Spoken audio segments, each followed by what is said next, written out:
नमस्कार, आप देख रहे हैं मनी गुरु। मैं हूं आपके साथ शालिनी कपूर तिवारी। हम अपने सपनों का घर तो खरीद लेते हैं, लेकिन घर पर कई तरह के खतरे मंडराते रहते हैं जिनसे जुड़े सवालों पर आमतौर पर हम ज्यादा गौर नहीं करते हैं।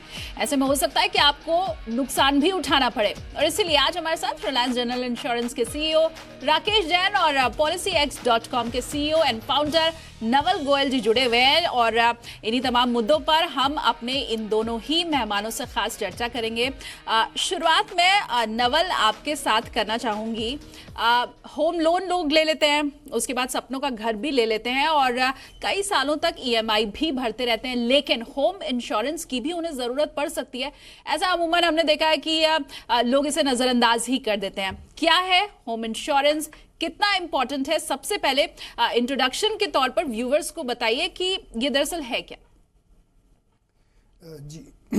जी होम इंश्योरेंस बेसिकली आपके होम की सुरक्षा के लिए अगेंस्ट एक्ट ऑफ गॉड, जैसे कि कुछ भी होता है, अर्थक्वेक आती है या फ्लड आ जाती है या इस तरह की कोई भी घटना हो सकती है जिससे आपका घर को फाइनेंशियल लॉस हो सकता है, उसके लिए होता है होम इंश्योरेंस। ताकि अगर कुछ भी हो, आपका घर पहले जैसा बनाने के लिए इंश्योरेंस कंपनी आपको जो भी आपके खर्चे हुए घर को पहले जैसा बनाने के लिए वो इंश्योरेंस कंपनी भरती है उसका खर्चा।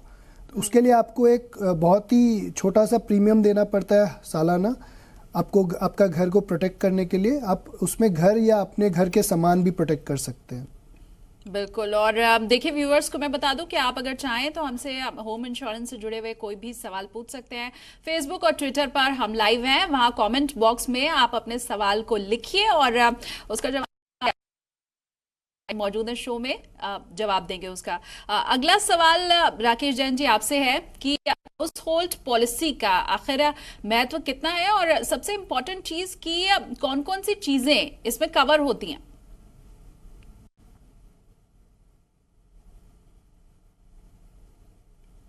जी बहुत बहुत धन्यवाद आपका।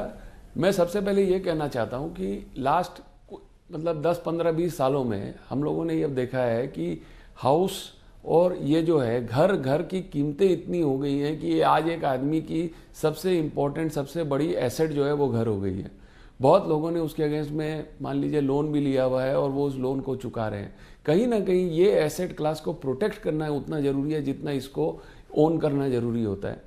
उसको ध्यान में रखते हुए इंश्योरेंस की बहुत सारे कवर्स हैं जो आज अवेलेबल हैं, जो एक तरीके से कस्टमर की बहुत अलग अलग तरीके की यदि मान लीजिए लॉस हो, क्लेम हो, तो उसको आके सपोर्ट करते हैं। सबसे पहले जो हम लोगों ने इन दिनों में बहुत कॉमनली देखा है या हर साल हम देखते हैं बारिश के समय में, वो है फ्लडिंग। ना फ्लडिंग चाहे सिटी में हो, फ्लडिंग चाहे मतलब छोटी जगह में हो, ये आजकल हर जगह होने लगी है। फ्लड होने का मतलब ही क्या होता है, पानी कहीं ना कहीं तरीके से आके आपके इंडिपेंडेंट घर हो, चाहे आपकी बाउंड्री वॉल हो या मल्टी स्टोरी बिल्डिंग का बेसमेंट हो, कहीं ना कहीं आके तकलीफ क्रिएट करता है। बहुत बार जो होता है पानी जो होता है मान लीजिए आके आपके लिए डैम्प, सीलन, लीकेज ये सब भी क्रिएट करता है। सो कहीं ना कहीं इन चीज़ें प्रोटेक्ट करने के लिए क्या इंश्योरेंस की कवर है ना। इंश्योरेंस की जो पॉलिसी और कवर्स भी बने हुए वो उसमें भी बहुत तरीके की ग्रेडेड एडवांटेजेस हैं। जैसे मिनिमम कवर जो है वो मान लीजिए आपका स्ट्रक्चर का कवर है। जैसे आज अर्थक्वेक आ जाए, फ्लड आ जाए, मान लीजिए आपका स्ट्रक्चर डैमेज हो जाता है तो आपकी कॉस्ट ऑफ कंस्ट्रक्शन क्या होती है। आप मान लीजिए 1000 स्क्वायर फीट की आपका फ्लैट है, मान लीजिए 2000 रुपये का आपका कॉस्ट ऑफ कंस्ट्रक्शन है, तो 20 लाख रुपए का आपको कवर लेना है। वो 20 लाख रुपए का कवर यदि कोई आदमी यदि 1 साल से लेके 20 साल तक ले सकता है।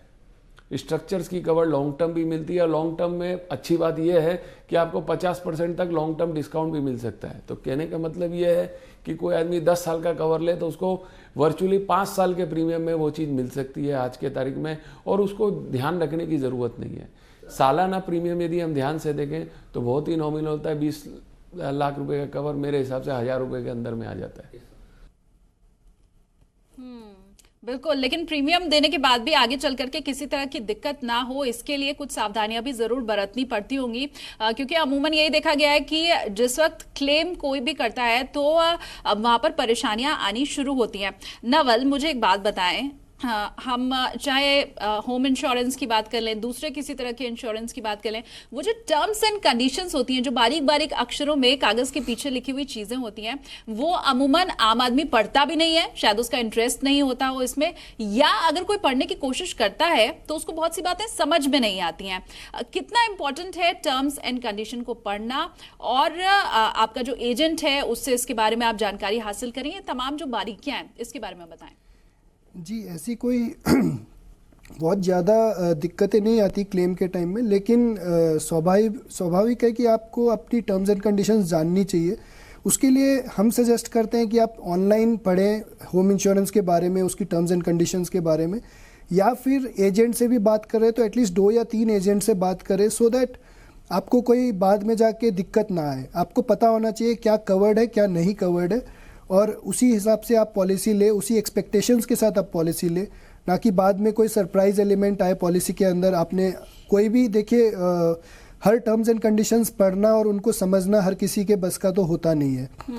तो जनरली आप एक्सपर्ट की राय लेना काफ़ी इम्पॉर्टेंट है, और ऑनलाइन आज के दिन सब इंफॉर्मेशन अवेलेबल रहती है। मतलब आपके लिए सबसे ईजी यही होना चाहिए कि ऑनलाइन जाके कंपैरिजन पोर्टल में कंपेयर करें, 2-4 पॉलिसीज़, 2-4 कंपनीज से बात करें, और फिर क्योंकि ये काफ़ी इंपॉर्टेंट प्रोडक्ट है, आप 20 साल 30 साल के लिए ले रहे हैं और आपका घर की बात हो रही है, तो नेचुरली आपको 2-4 जगह अच्छे से रिसर्च करके लेना चाहिए।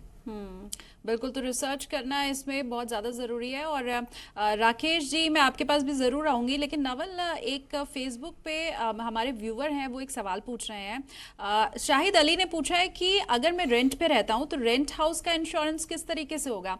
क्या रेंट हाउस में भी हम इंश्योरेंस ले सकते हैं?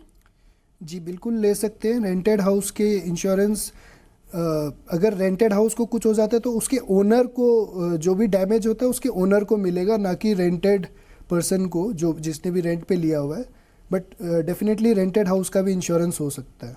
चलिए, तो अगर आप रेंट पे रह रहे हैं तो भी आपको परेशान होने की ज़रूरत नहीं, क्योंकि जाहिर सी बात है नवल, तमाम जो हमारे व्यूवर्स हैं वो ये जानना चाहेंगे कि कीमती सामान तो आखिर हम रेंट पे रह रहे हैं तब भी हमारे घर में होता ही है, और किसी भी तरह का अगर नुकसान होगा तो घर भले हमारा नहीं है, लेकिन अंदर जो सामान रखा है वो तो हमारा है ही, और उसकी हिफाजत हर कोई करना चाहेगा। अगला सवाल मैं आपके पास आना चाहूँगी। राकेश जी, ये बताएं कि कौन सी चीज़ों के नुकसान पर क्लेम मिलता है? क्योंकि जिस तरह से अभी नवल ने बताया कि आपको टर्म्स एंड कंडीशन का ध्यान रखना ज़रूरी है और किन किन चीज़ों पर क्लेम मिलता है ये हम जान चुके हैं, लेकिन क्या मैं ये मानूं कि अगर तूफान आएगा तो भी, बारिश होगी तब भी, बिजली गिरेगी तब भी, हर तरह से मेरा घर सुरक्षित रह पाएगा अगर मैंने होम इंश्योरेंस लिया है तो?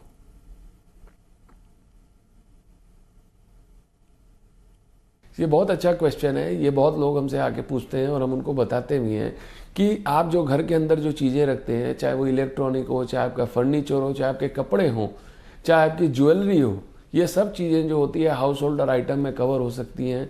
इसको कवर के अलग अलग चीज़ों, अलग अलग तरीके की हादसों के अगेंस्ट में भी हो सकती है। फॉर एग्जाम्पल, आग लग जाए तो भी कवर हो सकती है, और बगलरी और थेफ्ट हो तो भी कवर हो सकती है। सो कहीं ना कहीं लोगों ने ये भी देखना चाहिए कि वो जहाँ पे रहते हैं उनमें किस तरीके की घटनाएं होती है, और उनको उस तरीके से आके कवर खरीदना चाहिए। और एक जो अच्छी बात है कि इलेक्ट्रॉनिक आइटम में ब्रेकडाउन भी कवर हो सकता है। यदि आपने एक अच्छा टीवी खरीदा और वो टीवी मान लीजिए आगे जाके ब्रेकडाउन हो गया, तो ब्रेकडाउन मान लीजिए वोल्टेज फ्लक्चुएशन से हुआ, मान लीजिए और कोई कारण से हुआ, तो वो भी कवर हो सकता है। हाउस होल्डर पॉलिसी एक तरीके से कस्टमर के स्ट्रक्चर, कंटेंट प्लस उसकी कुछ एक रिस्क, जो जैसे ज्वेलरी मैंने बोला या बैगेज बोला, जैसे आप यदि मान लीजिए ट्रैवल करने गए और आपने अपने संग में कपड़े, मान लीजिए थोड़ा बहुत ज्वेलरी लेके गए, तो वो बाहर जो आप जाते हैं घर के, वो भी कवर होता है। तो ये हाउस होल्डर पॉलिसी को एक कॉम्प्रिहेंसिव कवर की तरह देखना चाहिए। नई जो हाउस होल्डर्स के और जो आ रहे हैं कवर, उसमें कुछ लाइबिलिटी कवरेजेस भी आ रही हैं। फॉर एग्जाम्पल, आपके घर से मान लीजिए पानी बह के कोई बगल वाले के यहाँ चला गया और उसके यहाँ पे कुछ हो रहा है, तो कॉन्सिक्वेंशियल लाइबिलिटीज आ रही हैं, वो कवर हो सकती हैं। आपके यहाँ पे यदि कोई, मान लीजिए कोई आदमी काम करने आया है, कोई लेबर काम करने आया और मान लीजिए उसका एक्सीडेंट हो जाता है, तो वो कवर हो सकती हैं। तो structurally personal accident, terrorism of the owner, वो कवर हो सकता है। सो हाउस होल्डर को खाली एक घर की तरह नहीं सोचना चाहिए। एक टोटल जो कस्टमर की जो लाइबिलिटी है in and around the house and inside the contents वो देखना चाहिए। बिल्कुल। और तमाम जो हमारे व्यूवर्स हैं वो हमारे साथ फेसबुक और ट्विटर पर भी इस वक्त जुड़े हैं।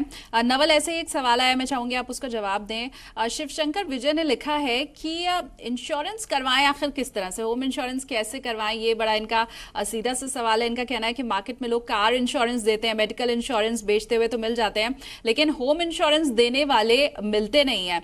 तो ये इनका सवाल है। एक चीज मैं और इसमें जोड़ना चाहूंगी कि जैसे इन्होंने कहा कि इस तरह का कोई आज तक मिला ही नहीं इन्हें जो कि होम इंश्योरेंस बेच रहा हो, तो क्या ये भी एक वजह है अवेयरनेस लोगों के अंदर कम होने की? जी बिल्कुल, क्योंकि होम इंश्योरेंस काफ़ी लोग खरीदते नहीं है, अभी भारत में उसकी पेनिट्रेशन काफ़ी लो है, और इस वजह से मैं सजेस्ट करता हूं कि आप ऑनलाइन जाके कंपनी की वेबसाइट में या कंपैरिजन पोर्टल्स में चेक करें। वहां पे आपको ज़रूर काफ़ी कंपनीज़ के प्लान्स लिस्टेड मिलेंगे, और एजेंट फिर आपको उसी कंपनी के एजेंट्स कांटेक्ट करके आप ऑनलाइन ही खरीद सकते हैं। आपको एजेंट्स ओवर द फ़ोन आपको सारी पॉलिसीज़ के बेनिफिट्स बता देंगे, और आप ऑनलाइन पेमेंट करके आपकी पॉलिसी घर पे ही आ जाएगी। हाँ, होम इंश्योरेंस की पेनिट्रेशन इसलिए भी लो है क्योंकि भारत में जनरली लोग घर की प्रोटेक्शन करना मतलब इतना इम्पोर्टेंट नहीं समझते, क्योंकि उनको लगता है कि घर में कुछ होगा नहीं, मतलब क्योंकि बाढ़ कुछ ही एरियाज़ में बाढ़ आती है या कुछ ही एरियाज़ में अर्थक्वेक प्रोन एरियाज़ है। बट डेफिनेटली धीरे धीरे इसकी पेनिट्रेशन बढ़ रही है जैसे जैसे एजेंट्स या कस्टमर्स अवेयर हो रहे हैं।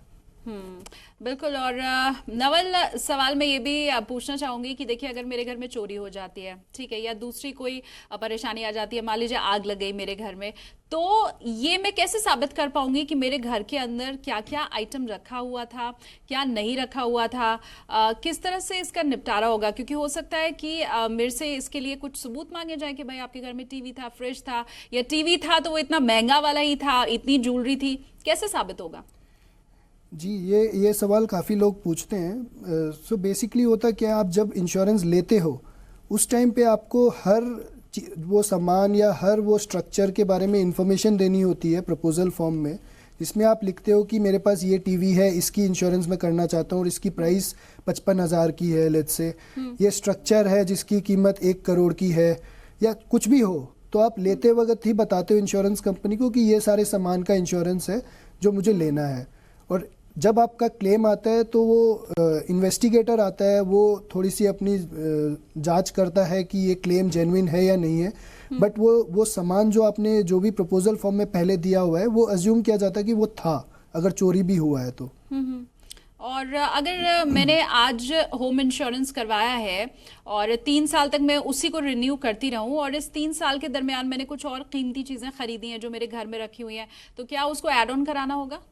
जी बिल्कुल, आपको हर बार जब भी आप रिन्यू करवा रहे हो पॉलिसी, आपको वो सामान की लिस्ट फिर से दे के आप जो भी प्रीमियम भी आपका इंक्रीज़ हो जाएगा क्योंकि आपकी सामान की वैल्यू इंक्रीज़ हो गई है, तो वो आपको ऐड कराना होगा, अदरवाइज़ वो कवर नहीं होगा आपकी पॉलिसी में। ठीक है। और नवल, एक और सवाल हमारे पास आया है तो उसका भी आप जवाब दे दें। शाहिद अली फेसबुक पर हमसे पूछ रहे हैं कि ग्रैंडफादर के नाम पे अगर घर है तो फिर क्लेम किस तरह से हो सकता है, क्योंकि ओनर जो है इनके घर के वो ग्रैंडफादर हैं, और वो अगर एक्सपायर हो गए हैं तो हम अपने नाम से इंश्योरेंस क्या कर सकते हैं, या फिर उसका इंश्योरेंस होगा ही नहीं, ऐसा ये जान रहे हैं?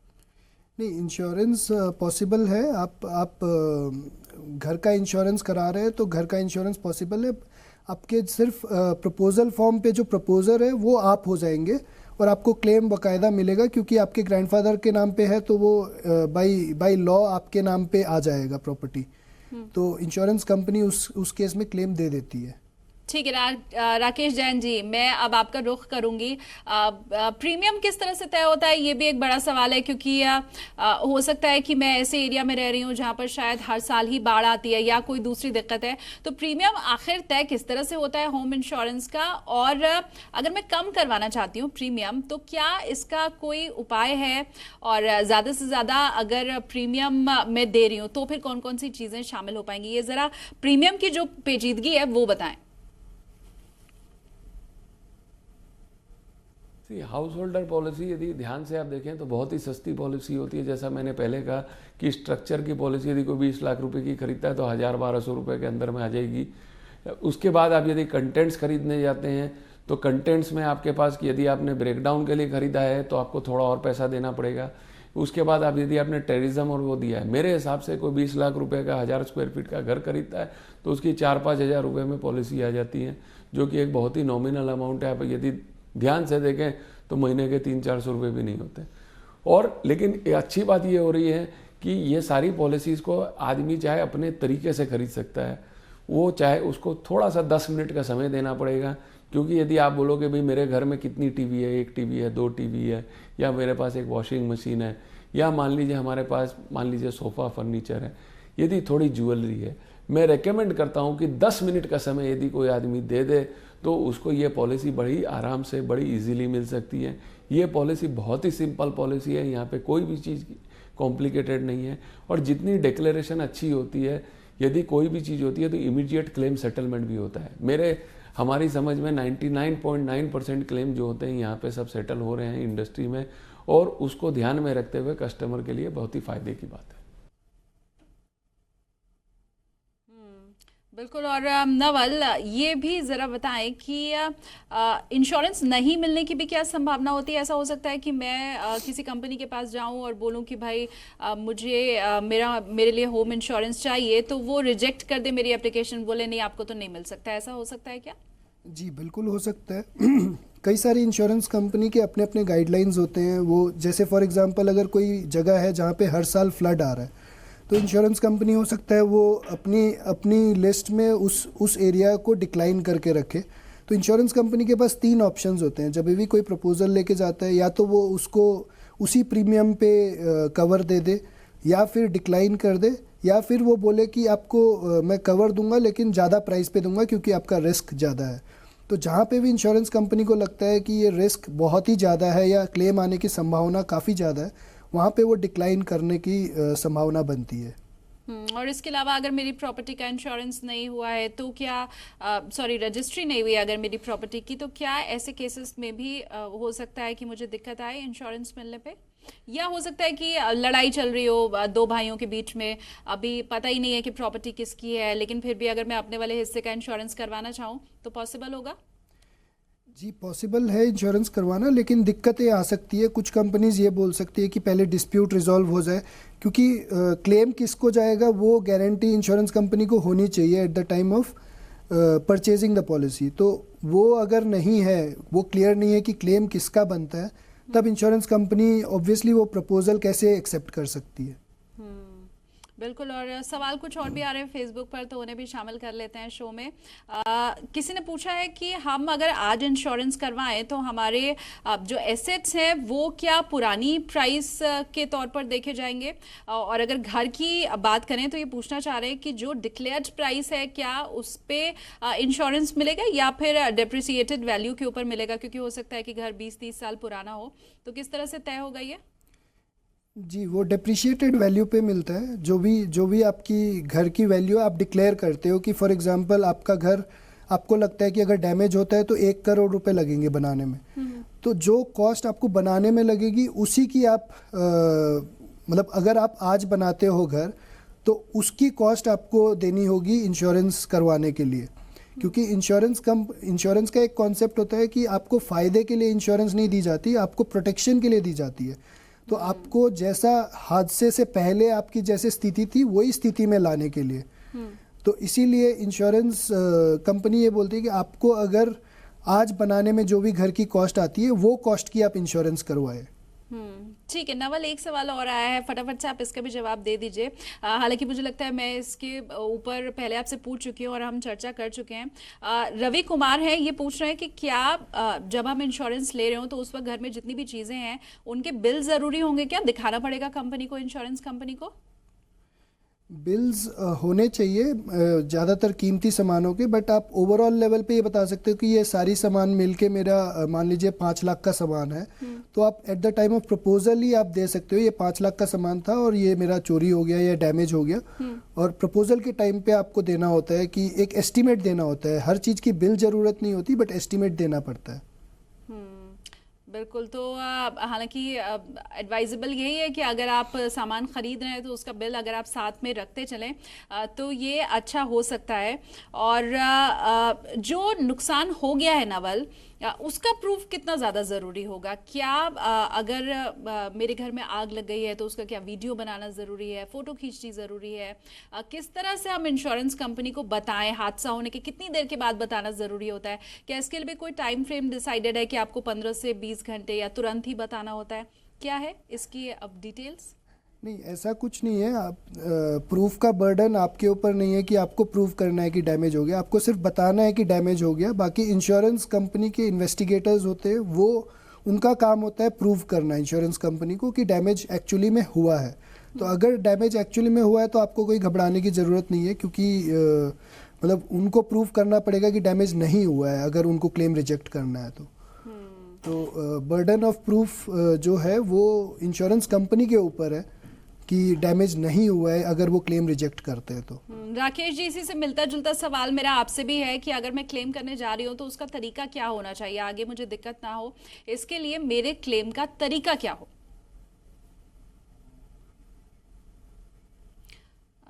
किसी तकनीकी गड़बड़ी के चलते बात नहीं हो पा रही है राकेश जी से, लेकिन नवल, इसी सवाल का अगर आप जवाब दे पाएं कि क्लेम का तरीका क्या होना चाहिए?